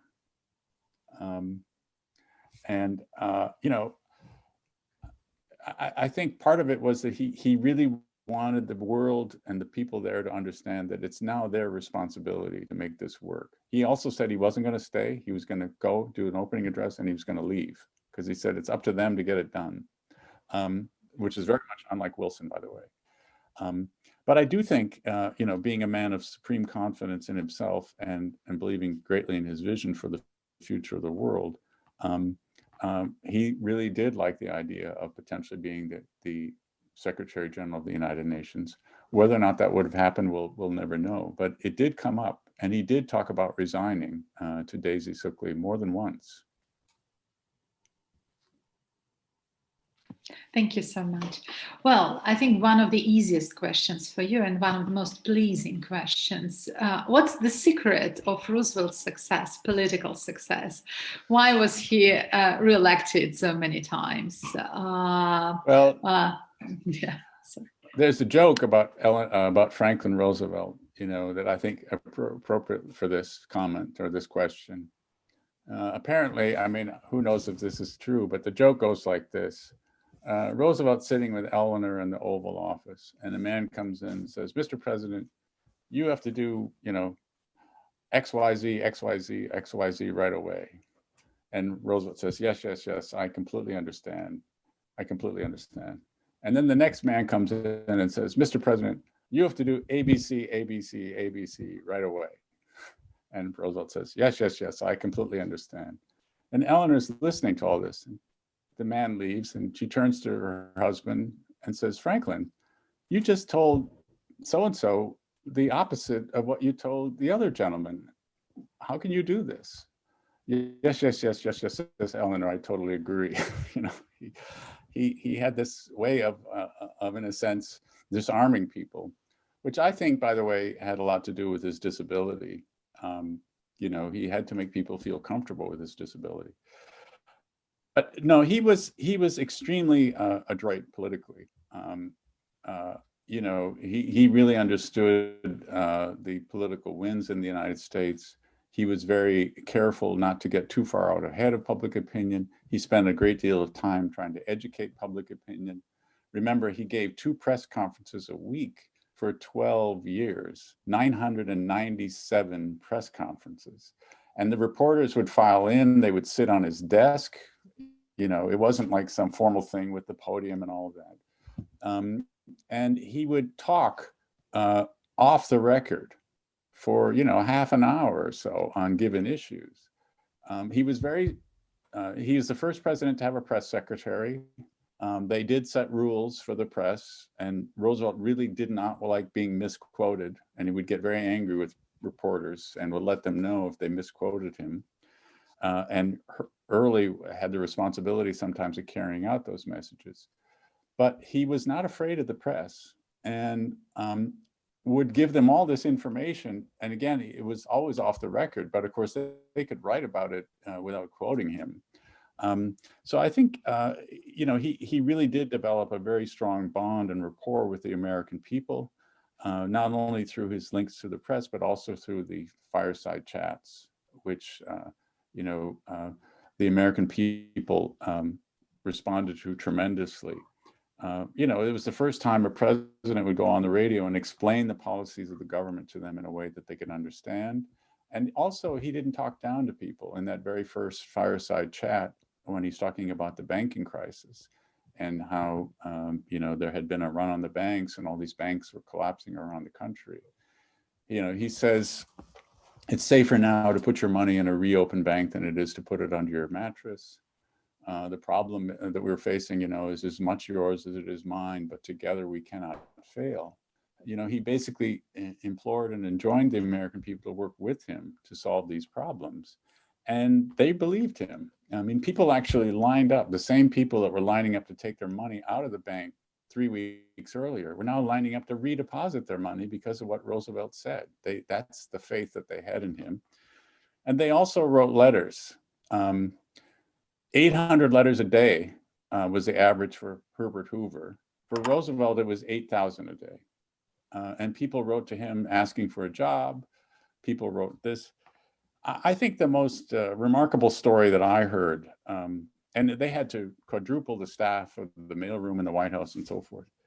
I've forgotten the name of the congressman. There was a congressman, African-American congressman from New York, when I first became the executive director of the Roosevelt Institute. And I have an office in the Roosevelt Library. And this man, who was probably in his 70s, came up. And it's like a lot of people who visit Hyde Park, they actually, who lived through the Depression, he kind of had tears in his eyes. And he talked about his father in rural Georgia, who was dirt poor and illiterate. And in this small town in southern Georgia, in the early 30s in the Depression, the guys from the WPA showed up, and he said they gave the white folks jobs. All the white folks got jobs, but none of the African Americans did. And this really upset his father. And he said his father couldn't read or write, but he dictated a letter to his mother, who could barely write. She just wrote Franklin Roosevelt, the White House, put a stamp on it. And this letter said, you know, why aren't you giving us jobs? And he said 2 weeks later, officials from the government showed up and started giving jobs to the guys in the village who were African American. I mean, that was a congressman who told me that. So I think there was this tremendous bond between the American people and Franklin Roosevelt that was very profound. People often referred to him as that they had a friend in the White House. You know, they had a friend who cared about them. And you can see it in this correspondence, you know, and oftentimes they would write back recommending that people, you know, go to the appropriate government agency to deal with these problems, things like that. So there was always this sort of educational component. But the bottom line is that there's no question in my mind that Franklin Roosevelt, through the New Deal, transformed the relationship of the American people, between the American people and their government. And through his experience in the Second World War, transformed the relationship with the United States and the rest of the world. I like to say that the house we live in today was built by Franklin Roosevelt. You know, we might change the room around or move the furniture, but we're still living in the same house. Thank you. Well, we are running out of time, and probably that's going to be the last question, or I also have to ask Yuri Nikolaevich and Vladimir Olegovich if they have their own questions, but they have usually lots of, well, just chances to communicate with you, so probably they have already asked their questions. So there's another quite provocative question. How do you think, if there anything FDR could recommend to the next US President Joe Biden? So what would be FDR's advice? Well, one thing I think he would say is that it's very important to repair the United States relationship with Russia and to work with the Russians in trying to solve these terrible problems that we see around the world. I also think he would definitely recommend that President Biden essentially reassert America's leading role in the world, leadership role in the world, and promote not America first, but America in cooperation with other countries around the world. I think that would, Roosevelt considered that vitally, vitally important. And we didn't get a chance to talk about this, and maybe this is time for another lecture, different lecture, Yuri. But I did not talk about the way the United States actually used the Lend-Lease agreement to break down British imperial preference and promote free trade. So this multilateralism not only transferred over to the United Nations and to this idea of international cooperation over security and social issues, but it also refers to commercial developments.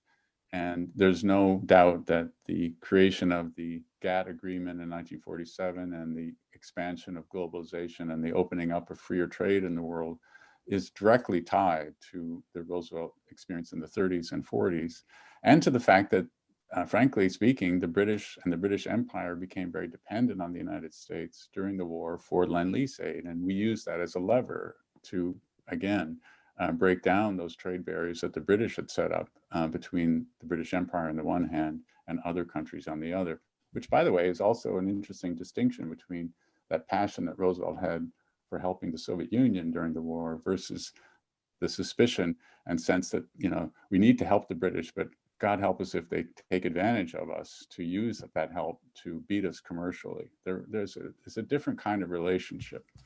So I think, you know, that's the paradox, as I said, of American power, because in the one sense, what became good for the world was also good for America, and that's still very much the case in many respects. And it sometimes takes a good Russian orator to point that out to the United States, that there's a lot of, shall we say, irony, or maybe we could even use the stronger word, hypocritical conduct to a certain extent on the part of American foreign policy.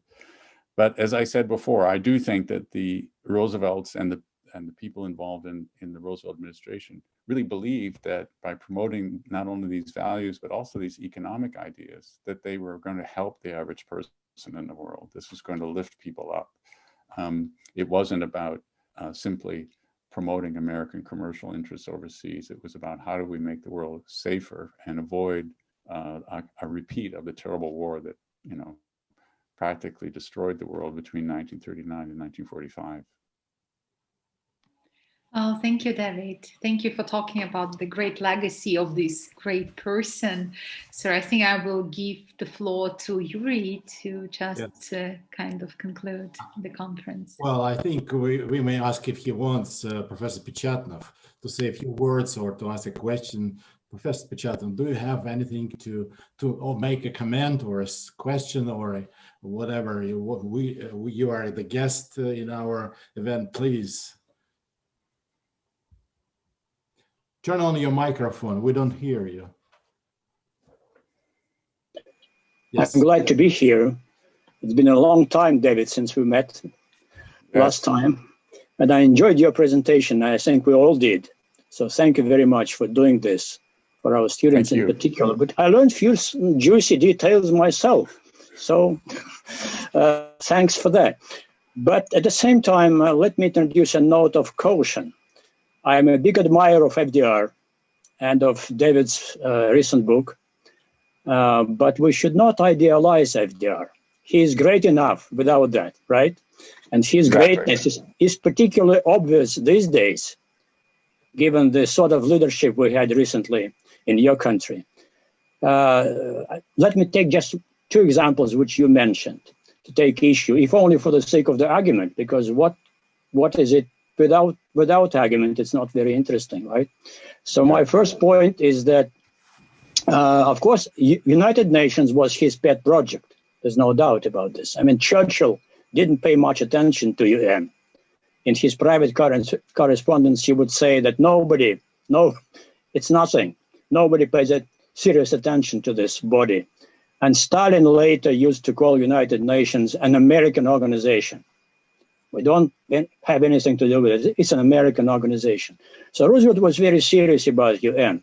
But even he was not idealistic about that. Remember? You know it pretty well. What did he say about the General Assembly role in the United Nations? Letting steam out. So he was mostly concerned with big powers, with great powers. The four policemen which would run the world. But even here, I mean, Stalin was more serious about four policemen in fleshing out this proposition in practical reality. Remember at Tehran, he raised this question with Roosevelt himself, asking him for how to make this formula, four policemen, work. We should operate strategic strongholds together and so forth. And Roosevelt said that I'm 100% with you on this and stop the conversation.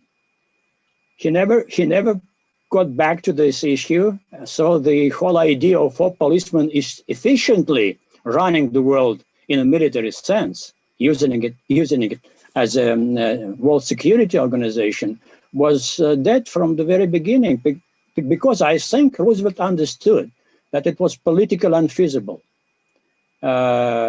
within his own country and in the West in general. And we should nor should we exaggerate his critical role with the war's end. Had Roosevelt lived, this question, which was raised. I think overall, of course, the Cold War might have taken different forms and shapes, but overall the coalition, the Grand Alliance, was doomed with the war end. And the contradictions which were there from the very beginning would surface anyway, even with Roosevelt in power. You mentioned this April 5th document by Joint Chiefs in favor of cooperation with the Soviet Union. And I cited in my own work, but that was 5th of April. A week later, Roosevelt died. And a week after his death, the same Joint Chiefs issued a different memorandum on cooperation with the Soviet Union, much more negative than the 5th of April. And my point is that by the end of the war, the anti-Soviet line among diplomats, intelligence, military commands in the United States were strengthening. Roosevelt was able, because of his authority and his prestige, was able to hold the line and to resist this rather successfully. But he was becoming a minority in American political establishment. And when Truman came to the White House, he basically unleashed the dam, which was already there, the dam of a much more negative attitude of the Soviet Union and future cooperation with him. So I don't think that had FDR lived, situation would be qualitatively different in our relationship. Again, I agree that forms are important and shapes are important. And there would have been some differences, but basically I think his death doesn't change the course of world history or the basic direction of our relations after the war. Yes. Yeah, I agree with you. And as you remember, I probably didn't stress it strong enough, but you know, he had this idea of the four policemen essentially enforcing peace through the possible creation of an international air force and so forth at the United Nations. But as I said to you before, he was very consistent in his recognition that that was the key body within the UN was going to be the four policemen. And, you know, as I said earlier, I called him naive maybe in his assumption that, you know, you could see that cooperation leading to an international police force and the disarmament of countries around the world. It's hard to imagine that successfully transpiring. So yeah, and I also said it was an imperfect institution. As far as the Cold War is concerned, you know, I do agree, but I also think it's interesting, you know, if he had been present and if they had been able to work out a more cooperative arrangement over Germany, I do think that there's a potential there. It's a long shot, I grant you that, but I think there's a potential that the edges could have been softened considerably, because, you know, what transpires in the immediate post-war years under Truman over Germany and Western Europe really sort of set up these parameters of East versus West. And the only, you know, because I've been asked this question before, is it possible to avoid the Cold War? I think it's very difficult to avoid the Cold War. I agree with you that the end of the war and the end of the coalition really brings the Grand Alliance, as Churchill called it, to an end. But the one way you could contemplate a better relationship is through some kind of neutral Germany in the center of Europe, instead of an East Germany versus a West Germany. And had they had better cooperation from day one over the occupation, which I can sort of imagine potentially under Roosevelt, you might see something like that happening. Again, I agree it's a long shot. I totally understand about not idolizing Roosevelt, and I completely agree. You know, he did see the UN as letting off steam. I understand that. But I also think that there was a lot of thought and a lot of success in creating these institutions. Many of them benefited the United States, as you know, the Bretton Woods agreements, the creation of the IMF, the International Monetary Fund, and the World Bank eventually, and the creation of the UN. These were, you know, he was knitting American foreign policy to an international role. And the most important aspect of that, I think, was gaining the collaboration and cooperation of the American people in embracing this much more assertive role in world affairs for the United States than had experienced in the 1930s. So yeah, it's important not to overstate. You know, Franklin Roosevelt is an admirable character, and one particularly in light of comparisons to recent times. Nothing more need be said at that point. He looks like an absolute visionary. But as I said at the outset, these were imperfect institutions, and they had their reasons for trying to pursue these goals. And I just gave a lecture for a class in St. Petersburg, where I talked about the commercial side of this whole arrangement, which, you know, someone like Walter Lefebvre would see, the historian Walter Lefebvre would see in much more cynical eyes, perhaps, than I would. But I do think that the intentions were there, and that he had great hopes for the UN, and he really did believe, for better or for worse, that as long as you had the United States, the Soviet Union, China, and Russia in the same room able to talk to each other, you could avoid a repetition of a third world war. And that was really the goal, I think, in Roosevelt's mind. I think when you look at the bombing of Hamburg and the destruction of Dresden and the firebombing of Tokyo, when you look at the level of violence that was meted out during the Second World War, even without the atomic bomb, I really firmly believe that Roosevelt and others were convinced that the world could not survive a third world war, and that it was vitally important that those four powers, at the very least, sit in the same room together and work out, for better or for worse, the major issues, any of the major issues that might lead to an actual wartime kind of confrontation. They're not going to agree on everything, but if they're at least talking to each other, you could, he even talked about a period of 50 years where there would be no outbreak of a third world war. That was really his goal, and I think he succeeded. Agree. Thank you very much. Thank you very much, David. I think we are in our discussion return to one of the basic philosophical issues of history, the difference between the role of people, of individuals in history, and the role of objective events which are going on by themselves. And this is a constant discussion. What is more important? What is inevitable in history, and what could be done by the people? This is especially during the Second World War and during the period of the end of the Second World War. I completely agree that we shouldn't idealize FDR, but speaking that he was alone, that he was in minority and things like that, it was not the first time when he was in minority. From the very beginning, from his election campaign in 1932, in 1935 and 36, he several times in his career, he was in a situation confronting the big opposition to his views and to his policies. And he was a master of politics. And he always was able to find a way to overcome this opposition. I think, of course, that we cannot really say what would happen if Roosevelt wouldn't die, because we don't recognize here, at least in Russia, counterfactual models of history.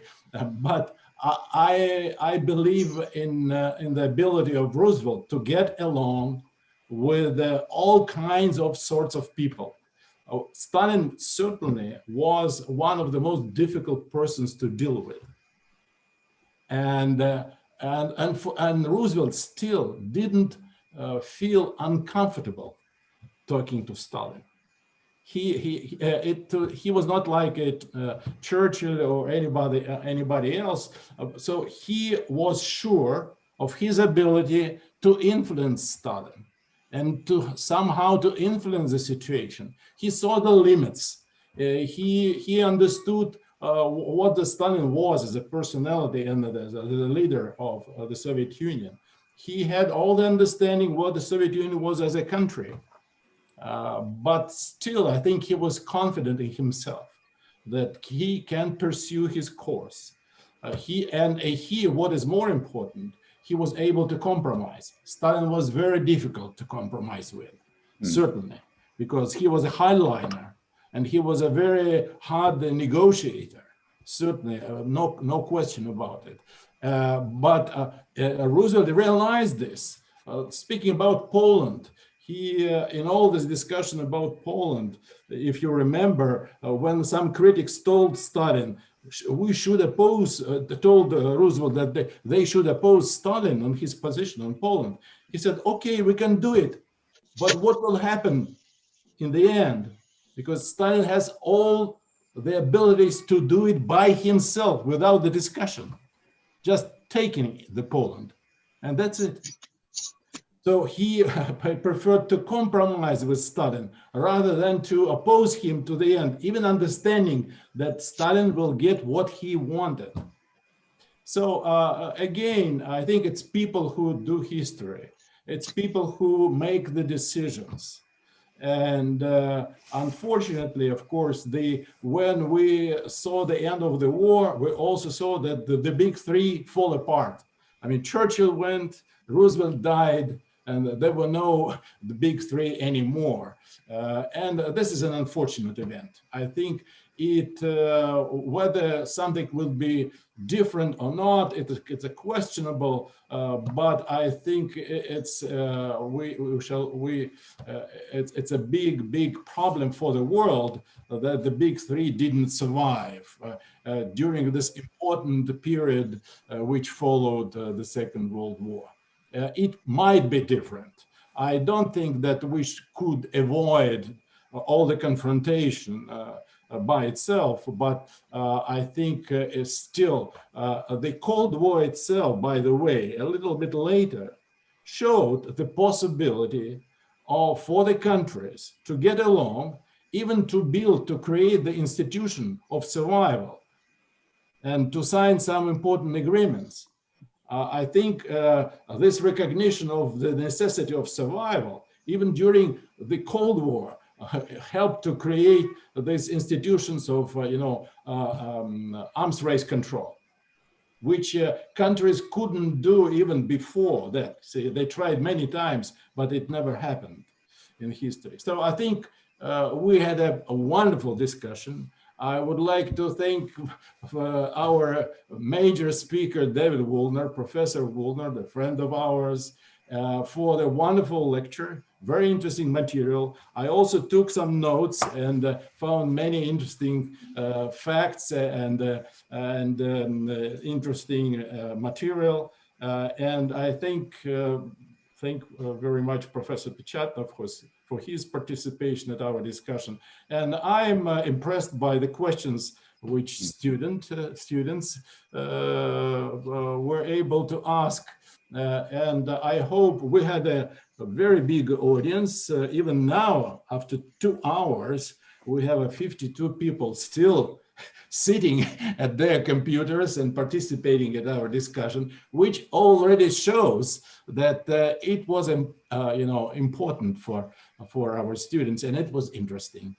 Thank you very much, everybody, for participating in our lecture. And I think, David, that we may continue and find some other topics to continue this, since we're all having to survive this difficult situation with the pandemic and COVID thing, but it gives us another possibility to meet more often and to discuss interesting questions for us, for both sides, during this hard time for our countries again. We're in a hard time again, and both countries are surviving in these hard times. But I hope that the modern means of technology will help us to overcome it. Thank you very much, David. Thank you very much. David. Everybody, Thank thank you, Vladimir, for participating. I think it was very, very fruitful and interesting discussion. Thank you very much. Yes, thank you. Thank you all. And Take care. And I must say that congratulate David Woolner. He now is a grandpa. His grandchild was born recently.